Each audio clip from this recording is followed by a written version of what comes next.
कृषी विभागाच्या वतीनं आयोजित जिल्हास्तरीय धान्य महोत्सवानिमित्त काढण्यात आलेल्या मिलेट रॅलीला कोल्हापूरकरांचा उत्स्फूर्त प्रतिसाद मिळाला।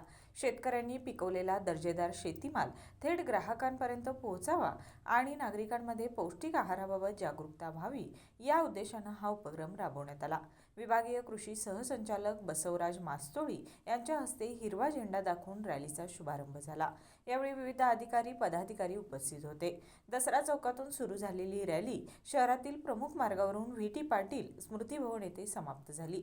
रॅलीत पारंपरिक नऊवारी साडीत महिला अधिकारी आणि कर्मचाऱ्यांनी दुचाकीवरून सहभाग घेतला। हे विशेष आकर्षण ठरलं। या माध्यमातून ज्वारी, बाजरी, नाचणी, वरई, राजीगरा यांसारख्या पौष्टिक तृणधान्यांच्या वापराबाबत जनजागृती करण्यात आली। तृणधान्य लोह, कॅल्शियम, झिंकने समृद्ध असून मधुमेह, हृदयविकार आणि उच्च रक्तदाबासारख्या आजारांवर नियंत्रण ठेवण्यास उपयुक्त असल्याचं यावेळी सांगण्यात आलं। कृषी विभागामार्फत वर्षभर तृणधान्याचा प्रचार आणि प्रसारासाठी विविध उपक्रम राबवण्यात येणार असल्याची माहिती यावेळी देण्यात आली।